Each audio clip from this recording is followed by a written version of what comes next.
शोषणं भवसिन्धोश्च ज्ञापनं सारसम्पदः गुरोः पादोदकं सम्यक् तस्मै श्रीगुरवे नमः। अथ तुगागमः. Now this tugagama is a wonderfully easy sandhi. People would easily confuse it with the Shutva Sandhi also, but rest assured, by this explanation, you can differentiate between the Shutva, Chatva, and the Tugagama Sandhis. Okay? Now we are done with the family of the Anunasikas, Anuswaras, Na, Gamot, all of that is done. Finally, we have come at the Tugagama. This is also an Agama Sandhi. Like we said in the Gamudagama, it operates as an Agama. It neither changes the Purva nor the Para, but only adds, it inserts another letter. That's it. That's the function of an Agama. And here Tuk means the letter Ta. Okay, the Vyanjana Ta, the Takara is called the Tuk. Now this Panini's way of saying, explaining Tugagama is quite elaborate. And it has 2 or more steps, but the simple explanation is like this. The Purva is any Hrasva Swara. Okay, again I have to mention that the Tugagama is not a pure Vyanjana Sandhi. Okay, which means not both the Purva and the Para are Vyanjanas in this case. The Purva here is a Swara. In the Tugagama, the Purva is a Swara, but the Para is a Vyanjana. The Purva is a Swara, the Para is a Vyanjana. And this is quite easy because it has limited scope and range. The Para should always be the Cha. Okay, the Vyanjana Cha. It should always start with the Vyanjana Cha.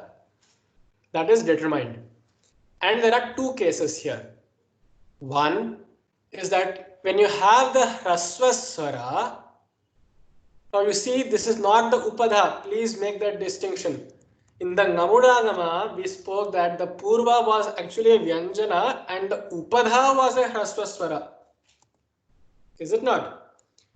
Here the Purva itself is a Swara, which means the last letter of the first word, which means this is called the Purva Pada, the last letter is called the Purva, the V. That itself is a vowel, is a Swara. Okay. Now you have a very simple explanation for Tugagama. If it is a Hrasva Swara followed by the Para, which being a Chakara, starting with Cha, then you add a Cha, the Alpa Prana Cha, between these 2. And this is compulsory, this is mandatory. Okay, this should be done. Hrasva Swara, you have a Hrasva Swara, then you have a Para Akshara being a Cha. Then you should add the Cha in between. However, if you have a Dirgha Swara, you have a choice. This is the representation, a symbol for choice. So you can add the Cha, or you may choose not to do so. You can keep it as it is. So you will say Dirgha Swara in the Purva, and if you have a Para being Cha, then you can add the Cha, the Alpa Prana Cha, between them. Okay, this is simple. Now, why is it called the Tuk? Because it represents the Ta. Actually, Panini says that the Ta comes between first. That is, you don't add actually the Cha directly. You add the Ta between them. And later the Ta, because it is belonging to the Stu Varga and Cha belongs to the Shchu Varga, Shchutva Sandhi happens and it gets converted to Cha.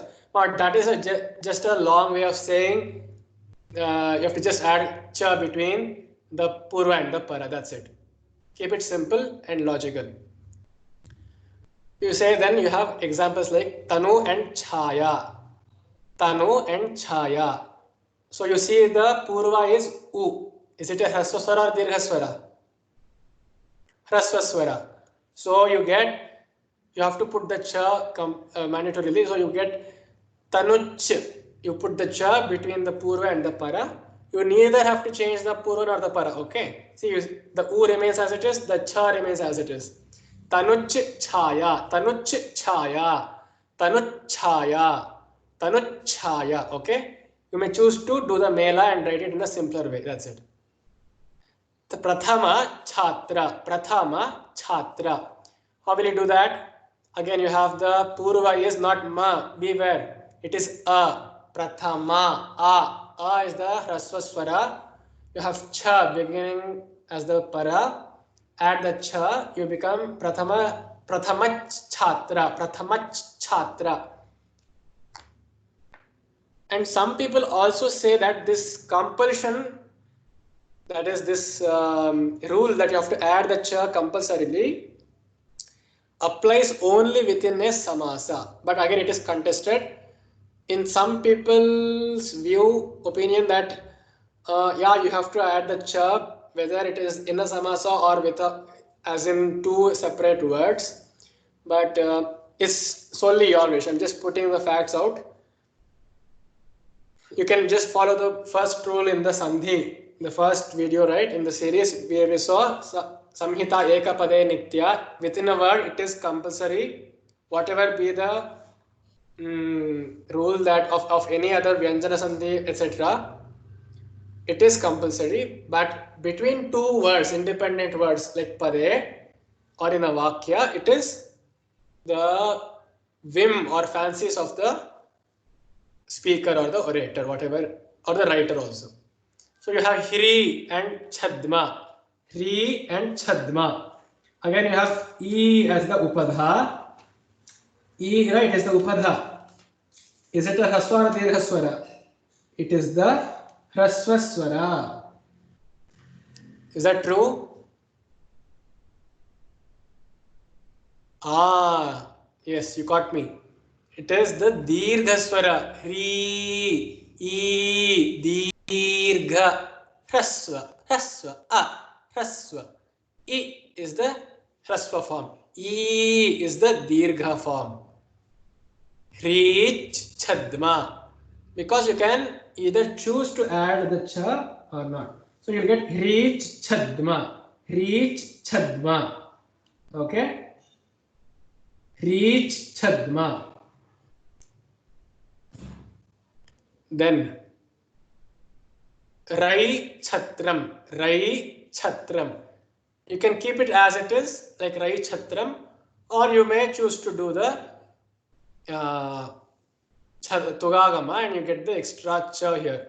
Rai Chatram. Rai Chatram. This is very simple. Brihat Chaya. Now tell me, is this the Chatva Sandhi or is it the Tugagama Sandhi or is it the Shchutva Sandhi? Tell me. You see what the Purva is. The Purva is the, it is a Vyanjana. How can it be a Tugagama Sandhi? Because the Purva is a Swara and depending on what the Swara is, you will get the compulsion here. That's it. So Brihat is actually not an example for the Tugagama Sandhi. Okay. So this is solely the outcome of Shchutva Sandhi. Okay. This is not the Tugagama. Be careful. Vasu and Chaya. You have U as the Purva, Cha as the Para. Wonderful. Do the Tugagama. You get an extra cha between. You get Vasuch Chaya. Since it is a Hraswa Swara, you have to do the Tugagama. You'll get the Vasuch Chaya. Vasuch Chaya. Okay. Shri Chelu. Now this is a Dirgha Swara. Shri Dirgha Swara. Here I have chosen to do the Tugagama. You get Shri Chelu. Shri Chelu. You may choose to not do it as well. Shri Chelu. Then Vi Cheda. So what happens? You have E Hrasva Swara, Cha as the Para, do the Tugagama. You get Vichcheda. Vichcheda. It is not Vicheda, it is Vichcheda, right? Vichcheda, Prachcheda, Apachcheda, Avachcheda. Hasta Chotika, Hasta, Is it the hraswa or the dirgha? Hraswa.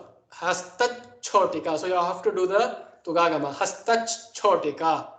Bhuchhidram. Bhuchhidram. Dirghaswara.